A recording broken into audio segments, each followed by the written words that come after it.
पहले जमाने में ज्यादा थे, अभी ज्यादा है, अभी ज्यादा है। दीन इस्लाम का, शरीयत का मसला मसाइल तब ज्यादा जानते थे लोग, अभी ज्यादा जानेंगे। जाहिर सी बात है कि जब आलिम उलमा की तादाद ज्यादा है तो दीन की बात यही सिखाएंगे। ये आलिम उलमा अभी ज्यादा है तो अभी लोगों को ज्यादा सिखाएंगे। ये इसलिए सिखाएंगे मेरे नबी पाक सल्लल्लाहु अलैहि वसल्लम, मेरे नबी पाक सल्लल्लाहु अलैहि वसल्लम ने इरशाद फरमाया, उलमा वरसतुल अंबिया, उलमा को नबियों की मीरास में इल्म मिला है। तो ये उलमा नबी के वारिस हैं। आपके जमीन जायदाद बैंक बैलेंस रुपया पैसा सारी चीजों का वारिस कौन है? आपके बेटे हैं। आपका इंतकाल हो जाएगा, उसका हिस्सादार आपका बेटा भी है, आपकी बेटी भी है। अभी मौलाना अब्दुल साहब बता रहे थे, बेटी का भी हिस्सा बैठता है, बेटा का भी हिस्सा बैठता है। लेकिन नसीब चमक गया उलमा की जमात का। मेरे नबी ने उन्हें खिताब फरमा दिया कि ये हमारे वारिस है। हमारे पास जो उलूम व फनून है, अहादीस करीमा है, तफसीर कुरान है, इन सारी चीजों के वारिस ये उलमा है। और अल्लाह के नबी सल्लल्लाहु अलैहि वसल्लम ने आलिमों को अपना वारिस बनाकर सिर्फ तकरीर का महफिल नहीं दे, सिर्फ कुरान ही नहीं दे, सिर्फ हदीस ही नहीं दे, सिर्फ फिक़ह ही नहीं दिए, सिर्फ फज़ाइल फराइज़ ही नहीं दिए, बल्कि उलूम दीन इस्लाम अगर अता फरमाया है तो उस इल्म के बदौलत अल्लाह रब्बुल इज्जत की तरफ से उन्हें दौलत भी अता फरमाया है। क्यों? इसलिए कि तारीख में आता है या हजरत सुलेमान अलैहिस्सलाम के हयात जिंदगी के हयात तय्यबा के जो इतिहास है उसमें आता है सुलेमान अलैहिस्सलाम को अल्लाह रब्बुल इज्जत की तरफ से वही हुई। हजरत सुलेमान अलैहिस्सलाम अल्लाह के नबी थे। मैं जाऊंगा, मैंने हज़रत सुलेमान अलैहिस्सलाम अल्लाह के नबी थे, अल्लाह की तरफ से वही हुआ। सुलेमान आपके सामने दो चीज रखी गई, एक इल्म और एक दुनिया। आप दोनों में से जिस चीज को चूज कर लेंगे, जिस चीज को पसंद कर लेंगे, वो भरपूर तरीके से आपको दे दिया जाएगा। हज़रत सुलेमान अलैहिस्सलाम ने एक पल के लिए सोचा कि अगर हम दुनिया हासिल करना चाहते हैं, अगर मेरे रब से हम दुनिया को मांगते हैं, मेरा रब सारी कायनात की बादशाहत मुझे अता फरमा देगा। ये मेरा रब का वादा है, मेरा रब का वही है। लेकिन ये चंद दिनों की चीज है, ये चंद दिनों की चीज है। ये दुनिया दुनिया ही में रह जाएगी। मेरे मरने के बाद, मेरे इंतकाल के बाद, मेरे वफात के बाद, मेरे विसाल के बाद ये मेरे साथ जाने वाली चीज नहीं। हजरत सुलेमान अलैहिस्सलाम ने अल्लाह की बारगाह में दुआ फरमाई। हजरत सुलेमान अलैहिस्सलाम ने अल्लाह की बारगाह में दुआ फरमाई। मेरे रब ने दुआ को कबूल फरमाया। हजरत सुलेमान अलैहिस्सलाम इल्म की तलब किया।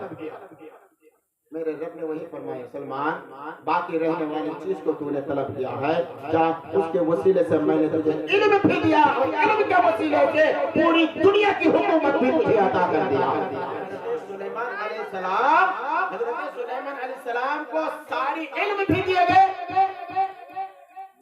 और सिर्फ दुनिया के इंसानों पर हुकूमत ही नहीं, जानवरों के पर भी हुकूमत है, हवाओं के पर भी हुकूमत है, जिन्नातों के पर भी हुकूमत है। हर चीज के ऊपर उनकी हुकूमत चलती थी। ये किस लिए मिली थी? ये हुकूमत किस लिए मिली थी? एक इल्म के बदौलत। आलिमों के अंदर इल्म होती है जिसकी वजह से ये देखा जाता है कि जो आलिम पागल हो जाते हैं पूरी दुनिया उसके पीछे घूमती रहती है। वजह क्या है? इल्म की बदौलत है कि अल्लाह रब्बुल इज्जत पूरी दुनिया को उसके पीछे लगा देता है। ये वजह है। क्या मतलब? अल्लाह के हबीब सल्लल्लाहु अलैहि वसल्लम ने आलिमों को अपना वारिस बनाकर इल्म भी दिया और दुनिया भी दिया विरासत के अंदर। प्यारे आका सल्लल्लाहु अलैहि वसल्लम की बातों को, हदीस पाक को, कुरान की तफसीर को आप तक पहुंचाने वाले ये अंबिया के वारिसीन होंगे। ये अंबिया के वारिसीन हैं।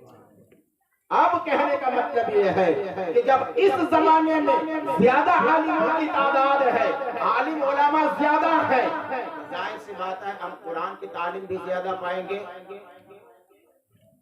तब तो हमें सवाल नहीं होगा ना, नया नया मसला फतवा कहाँ से ठोको मल्ला जी। तब तो हमारे अंदर सवाल नहीं हो सकता। कि तुम फला तो वहां गए हो, यहाँ जाओगे निकाल, तब तो ये सवाल नहीं हो सकता कि ये तो मेरे पुराने जमाने से करके हमें मिलिया का बाप दादा का परंपरा, तुम तो अभी आयो, मैं अभी आए, लेकिन 1400 साल पहले मेरे नबी पाक सल्लल्लाहु अलैहि वसल्लम ने जो हुक्म फरमाया वो हुक्म तुम्हें बताने के लिए, क्या हलाल है क्या हराम है, इन चीजों को बताने के लिए तुम्हें आए, ताकि मेरे नबी के गुलाम हो तो गुलामी का सबूत भी दो। भाई कोई है जो अल्लाह के नबी के गुलाम ना हो, बताइए।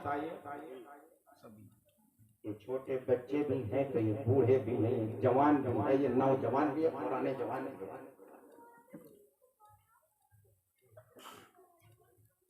और आजकल तो बूढ़ा बूढ़ा होने मांगे, बाल को काला कर करके बिल्कुल जवान होने मांगे।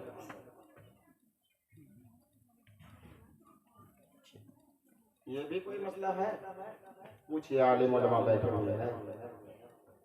जब इंसान उम्र दराज हो जाए, बूढ़े हो जाए, उनके बाल सफेद हो जाते हैं, बोलिए उनके बाल सफेद हो जाते हैं। सुनिए मेरे नबी की हदीस, मेरे नबी पाक सल्लल्लाहु अलैहि वसल्लम इरशाद फरमाते हैं, जिसकी दाढ़ी जिसके बाल सफेद हो जाए मैं उसकी इज्जत करता हूँ। मैं सफेद दाढ़ी सफेद बाल वाले की इज्जत करना ये मेरे नबी की सुन्नत है। बाल को काला मत करो, उलमा और फुक़हा फरमाते हैं बालों में खिजाब लगाकर उसको काला करना ये हराम है, हराम है, हराम है। आप बूढ़े होकर भी जो है बाल काला करना जवान नहीं हो सकते, हराम है, ये गुनाह हो रहा है आपको, ये गुनाह सख्त मना किया गया है। खिजाब, बाल को काला करना या मेहंदी लगाना ये जीनत की चीज है, खूबसूरती की चीज है। जीनत की चीज जो होती है वो औरतों के लिए, हमारे माँ और बहनों के लिए जायज है, मर्दों के लिए जायज नहीं। दुल्हा क्या, वो आधा तो दुल्हन बन जाता है, इतना मेहंदी पहन लेता है, तो दुल्हा भी दुल्हन और दुल्हन भी दुल्हन। क्या लड़की का ब्याह हुआ है? इतना मेहंदी लगा के। अब देखिए हमारे माहौल और मुआशरे के अंदर क्या है कि शादी हो, अकीका हो, मुसलमानी हो, ये क्या है? बोलिए, मेरे नबी की सुन्नत है, मेरे नबी की, बुलंद आवाज से, मेरे नबी की शादी करना मेरे नबी की सुन्नत है कि नहीं? शादी करना मेरे नबी की सुन्नत है। अब कोई अगर मेरे नबी की सुन्नत अदा करने के लिए शादी करने की नियत की है तो इस सुन्नत को अदा करने का उसे सवाब मिलेगा। और अगर वो ये सोच कर शादी कर रहा है कि मुझे 15-20 लड़का पैदा करना है, उसको कुछ सवाब मिलेगा। ये हदीस पाक है, मुस्लिम शरीफ में भी यही हदीस है, बुखारी शरीफ में पहले हदीस यही है। इन्नमल आमालु बिन्नियात वाली जो हदीस पाक है, उसी हदीस पाक में ये लिखा हुआ है, जब कोई शख्स मेरे नबी की सुन्नत की अदा करने के लिए शादी करे तो हुजूर की सुन्नत अदा करने का सबब मिलेगा, और अगर वो करे जो बताया तो फिर कुछ मिलेगा। अब निकाह जब मेरे नबी की सुन्नत है, उस सुन्नत में आप गाना बजाओगे, जायज काम है? हराम है गाना बजाना। बुलंद आवाज से, बुलंद आवाज से गाना बजाना ये हम कभी नहीं करेंगे, कभी नहीं करेंगे। क्या गाना बजाना नबी की सुन्नत अदा हो और गाने बजाने के साथ ये क्या कव्वाली हुआ है? क्या ढोल भी बजाओ, नबी की तारीफ भी करो, म्यूजिक भी बजाओ, नबी की तारीफ भी करो, तो गाना बजाना हराम है और नबी की सुन्नत अदा की जा रही है। नहीं हो सकता है, दोनों चीज बिल्कुल अलग, एक जन्नत का रास्ता, एक जहन्नम का रास्ता, एक नेकी का रास्ता, एक गुनाह का रास्ता। गुनाह और नेकी को एक साथ नहीं मिलाया जा सकता है। अकीका करना, बोलिए बुलंद आवाज से, अकीका करना। जब हजरत इमाम हसन और हुसैन, हजरत मौलाना अब्दुल हन्नान से बता रहे थे ना भी हजरत इमाम हसन और हजरत इमाम हुसैन के बारे में, कौन है? मेरे नबी के नवासे हैं। हजरत हसन बड़े नवासे, हजरत हुसैन छोटे नवासे, है ना, दोनों भाई हैं। दोनों जब पैदा हुए मेरे नबी पाक सल्लल्लाहु अलैहि वसल्लम दो मेंढा लेकर आए और हलाल किए और दोनों नवासे का नाम रखे। जब हजरत हसन पैदा हुए थे तब भी अकीका किए थे और जब इमाम हुसैन पैदा हुए थे तब भी अकीका किए थे। क्या मतलब? जब कोई बच्चा पैदा हो, मेरे नबी इरशाद फरमाते हैं 7 दिन के बाद या 6 दिन के बाद 7वां दिन उसके सर मुंडवाया जाए, टाया किया जाए और सर में जितना बाल रहेगा उस बाल के वजन के बराबर कुछ रूपा चांदी उस बच्चे के नाम से सदका कर दे। ये सुन्नत है। उसके बाद एक जानवर, अगर लड़का है तो 2 बकरा, लड़की है तो 1 बकरी, ये मुस्तहब है। गड़बड़ करोगे नहीं, मैं कौन तो फर्ज कह, कौन वाजिब कह, कौन तो सुन्नत कह, कौन तो मुस्तहब है, ध्यान दो। एक लड़का हो तो 2 बकरा, लड़की हो तो 1 बकरी हलाल करे। अब जब अकीका का जानवर हलाल करे तो उसकी दुआ भी अलग है। कुर्बानी जब करे तो कुर्बानी की दुआ अलग है और कासिम भाई जो मुर्गी हलाल करे वो दुआ भी अलग है, वो फटाक से पढ़ लेंगे। आप भी मुर्गी हलाल कर सकते हैं, इमाम साहब को तलाश करने की भी जरूरत नहीं, आप पाक साफ हैं।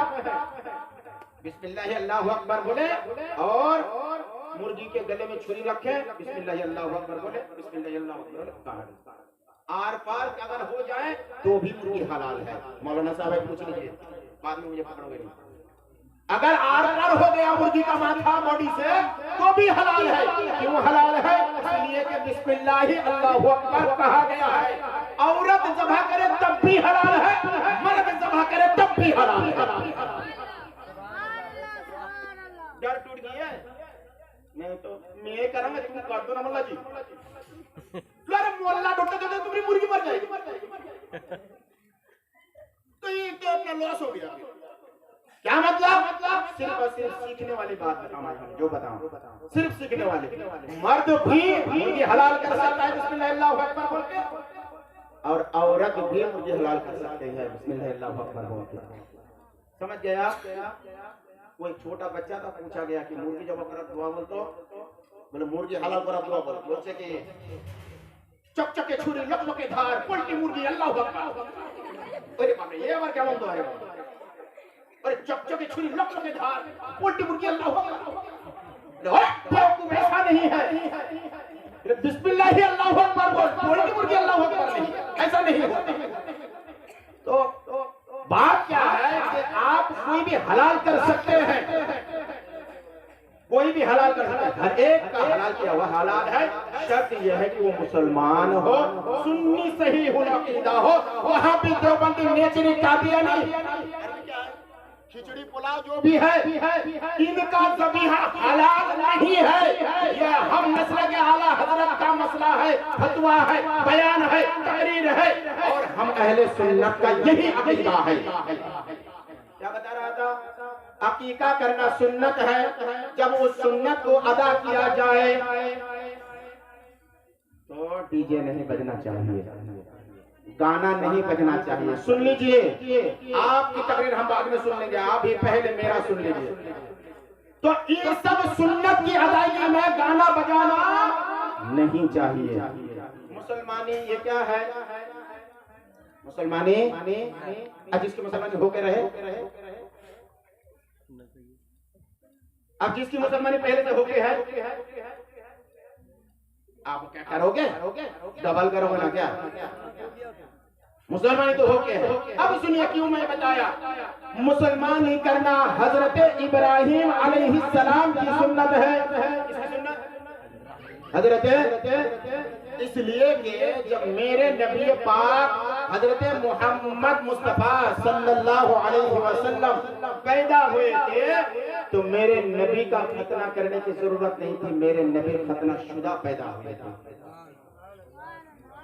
ये सुन्नत हजरत इब्राहिम अलैहिस्सलाम की सुन्नत है।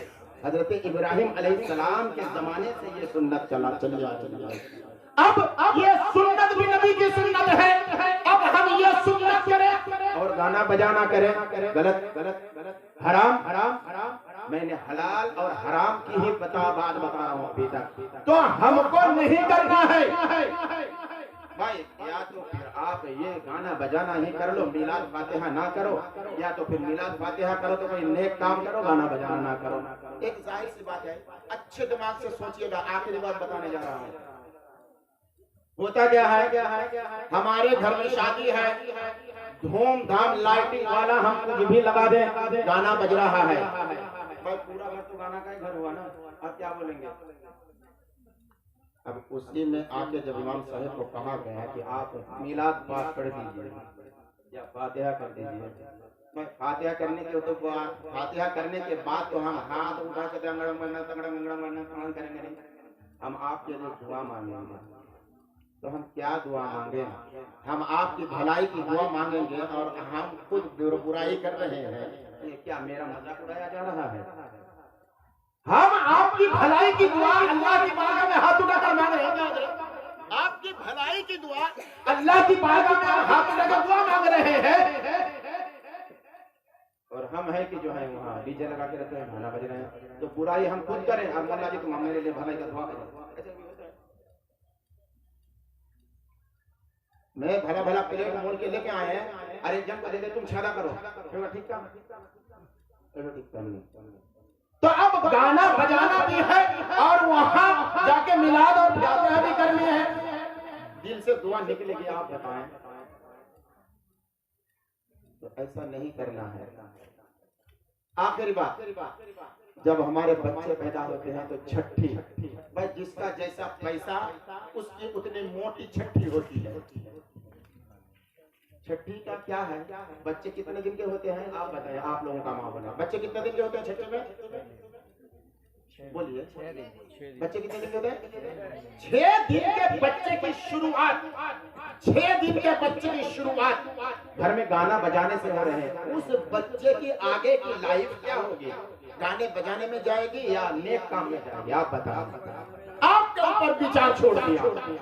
तो जब हम अपने बच्चे की लाइफ, इब्तदाई लाइफ, पहले की जिंदगी, शुरुआत की जिंदगी को गाने बजाना से शुरू किया, बड़ा हो के दारू का बोतल नहीं पकड़ेगा तो क्या आवे ज़मज़म पकड़ने जाएगा? वो बड़ा हो के नशा नहीं करेगा तो क्या मक्का शरीफ जाएगा उम्रा करने के लिए, हज करने के लिए? करेगा, वो शराब ही पकड़ेगा। उसकी वजह ये है कि हमने उसके शुरू की जिंदगी को गाने बजाने से शुरू कर दिया है। हर माँ और बाप को चाहिए सच्चे दिल से अल्लाह की बारगाह में तौबा करे और अपने औलाद के लिए नेक दुआएं मांगते रहे, ताकि जो गलती हो चुकी है अल्लाह रब्बुल इज्जत उन गलतियों को माफ फरमाए और अपने बच्चों के हक में माँ बाप की दुआ अल्लाह कबूल कर ले। याद रखना, कोई मुल्ला जी के झाड़ फूंक से कुछ नहीं होता और भला भी होता। माँ बाप अगर अपने औलाद के हक में अच्छी दुआएं करें, नमाज पढ़े और इस मुसल्ले में बैठ के ही बच्चे के हक में दुआ करे, वो सबसे ज्यादा कामयाबी वाली है, वो सबसे ज्यादा कामयाब दुआ है। क्यों? इसलिए कि माँ बाप की दुआ बच्चे के हक में कभी रद्द नहीं होती, अल्लाह कबूल फरमा लेता है। अगर दिल से वो दुआ निकल जाए तो बच्चे कामयाब होते हैं। माँ बाप की दुआ बच्चे के हक में हमेशा कामयाब होती है। अल्लाह रब्बुल इज्जत की बारगाह में दुआ करता हूँ, मौला कायनात हम सभी को हिदायत के राह पर चलने की तौफीक अता फरमाए।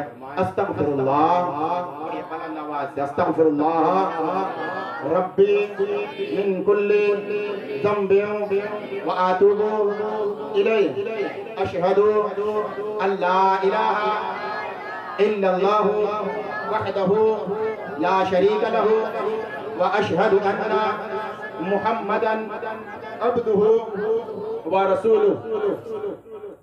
सदक़ल्लाह व सदक़ रसूलुल्लाह सल्लल्लाहु अलैहि वसल्लम जल्ल जलालुहु सल्लल्लाहु अलैहि वसल्लम व आखिरु दावाना अनिल हम्दुलिल्लाहि रब्बिल आलमीन व मा अलैना इल्लल बलाग। अस्सलामु अलैकुम व रहमतुल्लाहि व बरकातुहू। उम्मीद करता हूँ सब आज के हमारे बयानात में जो कुछ भी बातें हुई है, उम्मीद करता हूँ जिनके कान तक ये बात पहुँची है वो अमल करने की कोशिश करें।